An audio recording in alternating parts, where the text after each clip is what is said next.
Hello students, welcome to Edubase classes. इस video में हम लोग देखने वाले हैं हमारा second chapter of business studies class 11 which is forms of business organisation. अब यहाँ पे जो है हमारे एंटरप्राइजेस जो हैं वो बेसिकली 3 सेक्टर में है, private, public and joint. But अभी इस चैप्टर में हम लोग देखने वाले हैं द प्राइवेट सेक्टर। अभी जो प्राइवेट सेक्टर एंटरप्राइजेस है वो कौन कौन से हैं? पहला is the sole proprietor, partnership, joint in the family, cooperative society, company and multinational corporation. अब ये मल्टीनेशनल कॉर्पोरेशन और एमएनसी जो है ये हम देखेंगे अपने थर्ड चैप्टर में। इस वाले वीडियो में हम लोग अभी देखने वाले हैं sole proprietorship, partnership and Hindu family. तो पहला इज सोल प्रोप्राइटरशिप। अब सोल प्रोप्राइटरशिप क्या होता है? Sole proprietorship means a business owned, finance and controlled by a single person. जब एक कोई सा बिजनेस किसी एक इंसान के द्वारा कंट्रोल किया जा रहा है, फाइनेंस किया जा रहा है, मैनेज किया जा रहा है, दैट इज सोल प्रोप्राइटरशिप। अब इसके जो फीचर्स हैं वो क्या है? पहला तो सिंगल ओनरशिप। अब यहाँ पे जो है ये बिजनेस कोई एक इंसान, कोई एक आदमी जो है वो चला रहा है, so that is single ownership, कि वही इंसान जो है सब चीज देखेगा। Next is no sharing of profit and losses, कि अब जो भी बिजनेस से हमें मिलेगा प्रॉफिट या फिर लॉस वो वही एक इंसान जो इस बिजनेस को चला रहा है उसी को मिलेगा। Next is one person capital. Capital हम देखते आए हैं कि वो अमाउंट जो हम जो अपने बिजनेस को चलाने में लगा रहे हैं, तो एक ही इंसान का जो है इधर कैपिटल लगने वाला है जो कि इस बिजनेस का ओनर होगा। Next is unlimited liability. Liability तो हम सबको पता है, इट इज अ बर्डन जो बिजनेस चला रहे हैं उन पे, कि उनको क्या करना है, वो जो बर्डन है वो अपने ऊपर से निकालना है और रीपे करना है टू द क्रेडिटर्स। अब इधर अनलिमिटेड लाइबिलिटी का क्या मतलब है? अनलिमिटेड लाइबिलिटी का इधर ये मतलब है कि अगर आप कहीं से इंसॉल्वेंट हो जाते हो, किसी वजह से आप जो है क्या हो जाते हो, इंसॉल्वेंट हो जाते हो। इंसॉल्वेंट का इधर क्या मतलब है? हम देखते आए हैं अपनी साइंस वाली क्लासेस में कि solvent means something which can dissolve into water, और इंसॉल्वेंट जो वाटर में डिसॉल्व नहीं हो सकती। बट इधर कॉमर्स जब आपने लिया तो इधर इंसॉल्वेंट का मतलब है कि आप अपने डेट्स जो है वो रीपे नहीं कर पा रहे हो, आपने जो अपने ऊपर बर्डन लिया है उसको आप नहीं निकाल पा रहे हो, तो उस केस में जो होगा आपके जितने भी आपकी प्रॉपर्टी होगी, आपकी पर्सनल प्रॉपर्टी होगी, वो ले ली जाएगी। तो ये क्या है? अनलिमिटेड लाइबिलिटी है in the sole proprietorship. Next is less legal formalities. अब आप सोल प्रोप्राइटरशिप जब चला रहे हो तो उसमें जो है आपको बहुत ही कम फॉर्मेलिटीज की जरूरत है, बहुत कम जो है यहाँ पे कागजात, इन सब पेपर वर्क की जो जरूरत है वो कम है इधर। Next is one person control, और इधर जो है पूरा बिजनेस जो है वो एक ही इंसान चलाएगा, तो उसी के हिसाब से जो है हर चीज होगी। These were the features. Next are merits of sole proprietorship. अब मेरिट्स मतलब एडवांटेजेस। क्या एडवांटेजेस हैं? पहला इज क्विक डिसीजन। अब आपको जो है लोगों से पूछना नहीं पड़ेगा कि मैं ये करूं या ना करूं। अब पार्टनरशिप जो है वो हम आगे पढ़ेंगे, उसमें जो होता है आपके जितने भी पार्टनर्स होते हैं उनसे आपको सहमति लेनी पड़ेगी। अगर सभी पार्टनर्स अग्री करते हैं उस चीज से तब जाके वो डिसीजन जो है लिया जाएगा। बट इधर इन सोल प्रोप्राइटरशिप एक इंसान कंट्रोल कर रहा है। ये जो एक इंसान है, फॉर एग्जाम्पल इसका नाम हम रख देते हैं राम। अब ये जो है यही सब चीज जो है मैनेज करेगा और इसी का ही जो है जो ये चाहेगा वही उसके बिजनेस में होगा। Next is one man control. एक इंसान है ये राम, ये बिजनेस चला रहा है, फॉर एग्जाम्पल कपड़ों की जो है ये बिजनेस चला रहा है। तो अब अगर ये चाहे तो वो जो इसके कपड़े होंगे इधर उसी पे ही जो है सब चीज ये जैसे चाहेगा कि इस कलर के कपड़े होने चाहिए, ऐसे होने चाहिए, समर के बिकने चाहिए, विंटर्स के बिकने चाहिए, वो सब जो है इसी के हिसाब से होगा। Next is individual profit receipt. अब क्या होगा कि जब बिजनेस का प्रॉफिट आएगा वो पूरा का पूरा प्रॉफिट बटेगा नहीं लोगों के बीच में, वो पूरा किसे मिलेगा? राम को मिलेगा, जो बिजनेस चला रहा है उसको मिलेगा। Next is limited capital. Now what is limited capital? इधर जो है हम जब एक सोल प्रोप्राइटर का बिजनेस लेके चलते हैं तो वो हम ये मान के चलते हैं कि ज्यादा बड़ा नहीं होता है, तो उसमें जो है कैपिटल या रिसोर्सेज जो हम लगा रहे हैं वो कैसे होते हैं? लिमिटेड होते हैं।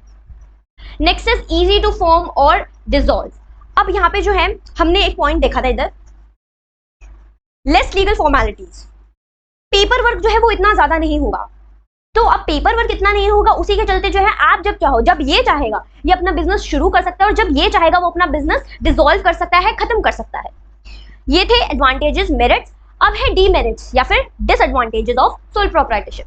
पहला इज लिमिटेड रिसोर्सेज। अब आप जो अपने बिजनेस में लिमिटेड रिसोर्स लगा रहे हो, जो भी हमने देखा लिमिटेड कैपिटल जो है आप अपने बिजनेस में लगा रहे हो, तो उसी के चलते आपको जो प्रॉफिट है वो भी कैसा मिलेगा? लिमिटेड मिलेगा। Next is limited life of a business. अब इधर जो है बिजनेस की लाइफ जो है वो कैसी होगी? लिमिटेड होगी।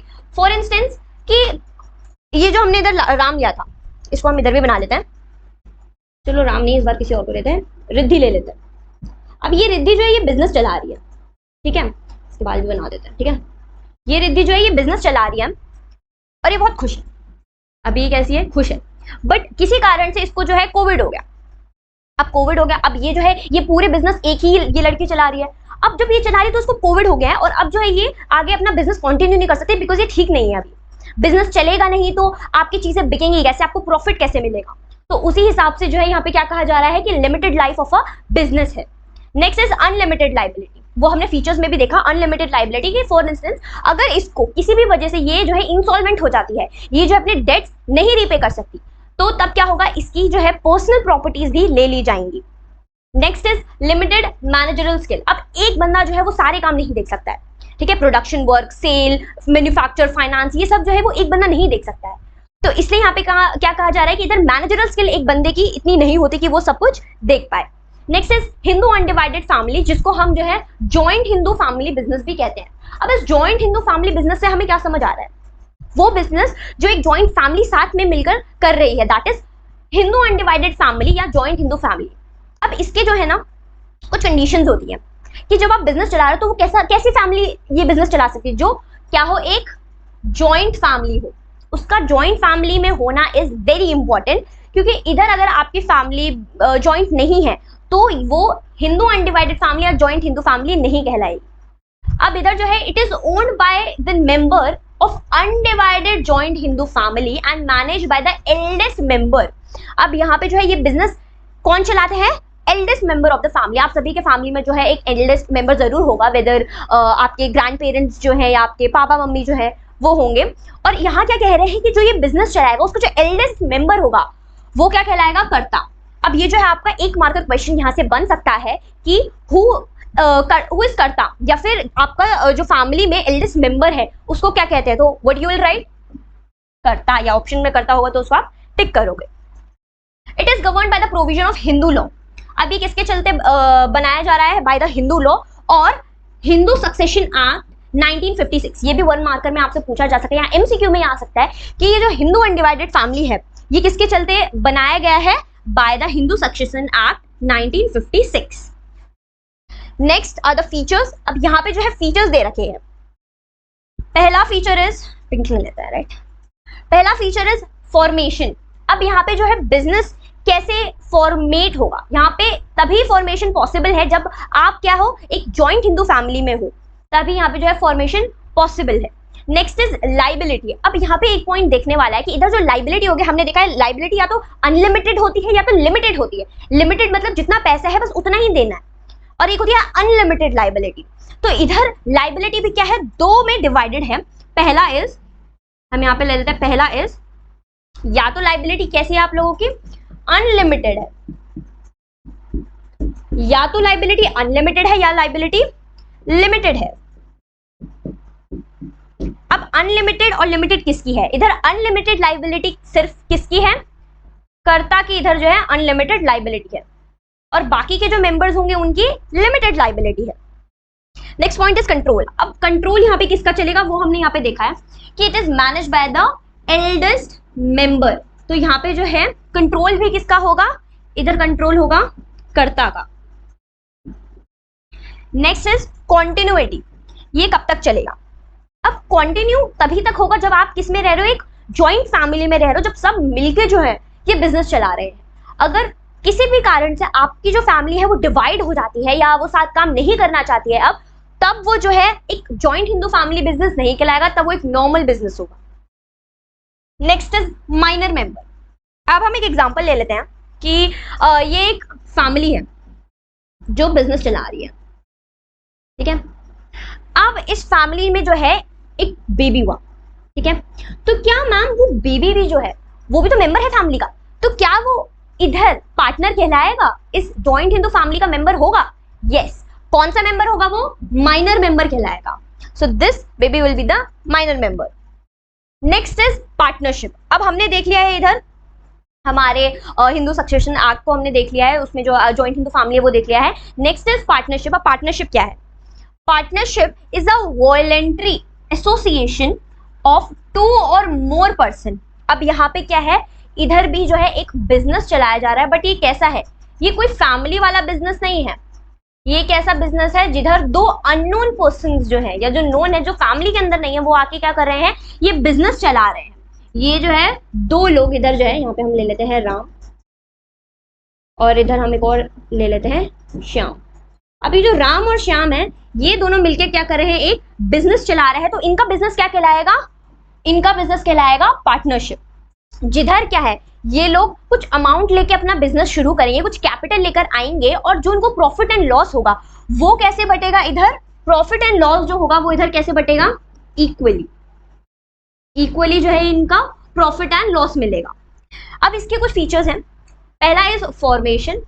अब फॉर्मेशन कैसे हुआ, जब ये दोनों एग्री करेंगे कि हाँ हम लोग जो है ये बिजनेस चलाना चाहते हैं, और ये एग्रीमेंट जो होगा उसको हम क्या कहते हैं, पार्टनरशिप डीड।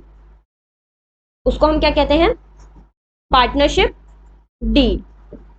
अब इस पार्टनरशिप डीड के अंदर जो है पूरी चीजें लिखी हुई होंगी कि आपको इतना शेयर मिलेगा, आपको इतना शेयर मिलेगा, या आपको इक्वली मिलेगा, या क्या होगा, वो सब जो है इस पार्टनरशिप डीड में होगा। और इसको अग्री करते हुए ये जो है ये पार्टनरशिप चलाएंगे। Next is liability. अब इधर जो है लाइबिलिटी हमने देखा लिमिटेड अनलिमिटेड होती है, तो इधर राम की भी लाइबिलिटी और श्याम की भी लाइबिलिटी क्या होगी, अनलिमिटेड होगी। कि अगर ये दोनों या इन दोनों में से कोई एक इनसॉल्वेंट हो जाता है तो इनकी पर्सनल प्रॉपर्टीज भी ली जा सकती हैं। Next is risk bearing. अब अगर इन दोनों को आगे चल के फ्यूचर में क्या होता है, कोई सा लॉस होता है, तो वो लॉस कैसे बटेगा, इन दोनों में इक्वली बटेगा, या जो पार्टनर्स होंगे उनमें कैसे बटेगा, इक्वली बटेगा। Next is decision making. अब यहाँ पे ऐसा नहीं है कि राम चाहता है कि हम एक, ये जो मेरा भाई है छोटा, इसका नाम क्या रखें हम लोग, छोटू रख लेते हैं। अब ये जो छोटू है ये राम का क्या है, भाई है, तो राम चाहता है कि चलो छोटू को भी रख लेते हैं अपने साथ। बट श्याम जो है वो क्या बोलेगा, अरे ये तो गलत हो रहा है, तुम अपने भाई को ला रहे हो बिजनेस में। अगर ये अग्री नहीं कर रहा है कि छोटू जो है वो बिजनेस में है, तब क्या होगा, तब कॉन्फ्लिक्ट होंगे। और इधर डिसीजन तभी जब दोनों पार्टनर्स एग्री करेंगे, या जितने भी पार्टनर्स हैं जब वो सब मिलके एग्री करेंगे, तभी जो है वो चीज होगी, या तभी उसके लिए जो है एक्शन लिया जाएगा। वरना जो है नहीं, जो है जो उन्होंने एग्रीमेंट, जो सामने से प्रपोजल ला रहा है वो कैंसिल आउट हो जाएगा। तो अभी इधर श्याम ने बोल दिया नहीं, हम छोटू को नहीं लेंगे, तो अब ये जो छोटू है इसको हम लोग क्या करेंगे, नहीं लेंगे into the business. Next is number of partners. अब मैम पार्टनर्स तो हमने देख लिया 2 और मोर, लेकिन कितने पार्टनर्स, मिनिमम इधर क्या है 2 एंड मैक्सिमम कितने हैं 100। तो मिनिमम पार्टनर्स कितने हो सकते हैं 2, या मैक्सिमम कितने हो सकते हैं 100। तो यहाँ पे और भी जो है पार्टनर्स आ सकते हैं इनटू द बिजनेस जब ये दोनों एग्री करेंगे। Next is merits. नाउ अब इधर एडवांटेजेस जो है वो देखेंगे हम लोग पार्टनरशिप की। पहला इज इजी टू फॉर्म। अभी जो पार्टनरशिप है ये आराम से जो है थ्रू पार्टनरशिप डीड, जो इनका एग्रीमेंट होता है, थ्रू एग्रीमेंट और थ्रू पार्टनरशिप डीड। अब मैं पार्टनरशिप डीड वापस से बोल रही हूँ बिकॉज इट इज इंपॉर्टेंट, इसके बारे में जो है पूछा जा सकता है, तो प्लीज इसको ध्यान से रखें अपने दिमाग में। Next is balance decision making. अब जो दोनों पार्टनर्स हमने इधर लिए हैं राम श्याम, इन दोनों को एग्री करना है उस चीज पे, तभी जो है एक डिसीजन लिया जाएगा। तो इधर क्या होना चाहिए, बैलेंस डिसीजन मेकिंग, कि ये जो है राम ये भी अग्री करे इसको लेके, और ये जो है श्याम ये भी अग्री करे इसको लेके। Next is larger financial resource. अब आप पार्टनरशिप डीड चला रहे हो तो उसके लिए आपको क्या चाहिए, जो पैसा चाहिए वो कैसा चाहिए, बड़ी अमाउंट में चाहिए, क्योंकि पार्टनरशिप डीड जो है वो बहुत ही बड़ी एक जो है एंटरप्राइज जिसे हम कहते हैं वो है। तो उसमें क्या चाहिए हमें, लार्जर फाइनेंशियल रिसोर्सेज या capital. Next is risk sharing. अब हमने वही चीज यहाँ पे देखी इन द फीचर्स कि अगर किसी भी टाइप का इधर जो है लॉस होता है, अगर इधर किसी भी टाइप का क्या होता है लॉस होता है, तो वो कैसे बटेगा, इक्वली बटेगा। तो इधर हमने राम श्याम ले रखे हैं, तो इनके अंदर जो है ये रिस्क या फिर जो लॉस अभी इधर आया है वो कैसे बटेगा, इनके बीच में इक्वली बटेगा। नेक्स्ट है सीक्रेसी। जो दो पार्टनर्स हैं उनके बीच में जो है सीक्रेसी बनी रहती है कि अगर मान लो वो कुछ नई चीज जो है इन्वेंट करना चाहती है, वो चाहते हैं अपने बिजनेस में कुछ ऐसा नया करने का, और वो चाहते हैं ये चीज सीक्रेट रहे कि उनके जो है कंपटीटर्स को ना पता चले, उनके ओपोनेंट्स को ना पता चले। तो यहाँ पे जो है इन दो पार्टनर्स के बीच में क्या बनी रहेगी, इन दोनों पार्टनर्स के बीच में सीक्रेसी बनी रहेगी। Next demerits. डीमेरिट्स या डिसएडवांटेजेस ऑफ पार्टनरशिप डीड। अब यहाँ पे क्या डिसएडवांटेजेस हैं, अनलिमिटेड लाइबिलिटी। जितने भी पार्टनर्स होंगे, इधर हमने मिनिमम 2 देखे थे, तो इधर जितने भी पार्टनर्स होंगे उनकी क्या लाइबिलिटी होगी, कैसी लाइबिलिटी होगी, अनलिमिटेड लाइबिलिटी होगी कि उनकी जो है पर्सनल जो उनकी प्रॉपर्टी है वो भी ली जा सकती है अगर उन्हें कोई सा लॉस होता है और वो अपने जो है डेट्स नहीं दे पाते हैं, उनको निकाल नहीं पाते हैं, रिपे नहीं कर पाते to their creditors. Next is lack of continuity. अब हमने जो इधर है सारे अच्छे अच्छे पॉइंट्स देख ले कि हाँ भैया लॉस भी जो है वो इक्वली शेयर होगा, सब कुछ इक्वल होगा, लेकिन इधर क्या है, अब राम और श्याम जो है वो एक चीज को लेके झगड़ा कर रहे थे। हमारे जो राम और श्याम है वो एक चीज को लेके झगड़ा कर रहे थे, जिसमें श्याम ने बोला कि बस भाई मैं अब नहीं कर सकता ये बिजनेस। और अब इस श्याम ने क्या कर दिया, ये बिजनेस छोड़ दिया, या ये पार्टनरशिप जो ये चला रहे हैं वो छोड़ के चला गया। अब अकेले राम कैसे कंटिन्यू करेगा? तो अगर कोई सा भी पार्टनर बिजनेस छोड़ के चले जाता है तो वहां पे क्या हो जाती है, बिजनेस आगे कंटिन्यू या पार्टनरशिप जो है वो आगे कंटिन्यू नहीं हो पाता है। तो इधर क्या है एक point, lack of continuity. Next is conflicts. Same यहाँ पे जो है बहुत कॉन्फ्लिक्ट्स होंगे। कोई पार्टनर किसी चीज को लेकर अग्री करेगा, कोई नहीं करेगा, कोई कुछ बदलाव चाहता है तो दूसरा नहीं चाहता है, कोई चाहता है मेरा प्रॉफिट इतने से बढ़े, उसका प्रॉफिट शेयरिंग रेशियो इतने से बढ़े। तो इधर जो है कॉन्फ्लिक्ट्स भी होते हैं, which is another demerit of partnership. Next is lack of public confidence. अब इधर जो है पार्टनरशिप है ना, पब्लिक थोड़ा कम ट्रस्ट करती है। कैसे कम ट्रस्ट करती है कि यहाँ पे जो पार्टनर्स है तो यहाँ पे जो है ना पब्लिक को ऐसा रहता है कि नहीं यार इन लोगों के बीच का जो है वो प्रोडक्ट जो ऐसा है वैसा है, तो इधर पब्लिक जो है वो ट्रस्ट नहीं कर पाती पार्टनरशिप पे। Next is risk. अब इधर पार्टनरशिप में जो है रिस्क बहुत ज्यादा है। अब रिस्क कैसे है इधर कि जो दो पार्टनर्स हैं अगर इनमें से कोई एक छोड़ के भी चले जाता है बिजनेस को तो दूसरा जो है वो पार्टनरशिप को आगे कंटिन्यू नहीं कर पाता है। तो वही सेम चीज हमने ऊपर कॉन्फ्लिक्ट्स और लैक ऑफ कंटिन्यूटी में देखी कि अगर कोई एक पार्टनर भी छोड़कर जाता है तो दूसरा जो है उसे आगे कंटिन्यू नहीं कर पाएगा। सो यहाँ पर जो है हमारी पीपीटी इधर खत्म होती है और ये चैप्टर का भी हमने जो 3 पार्ट कवर करे हैं which is sole proprietorship, Hindu undivided family और पार्टनरशिप। बाकी की वीडियो भी नेक्स्ट वीडियो में आएगी। Till then do like, subscribe and share to our channel. Thanks for watching.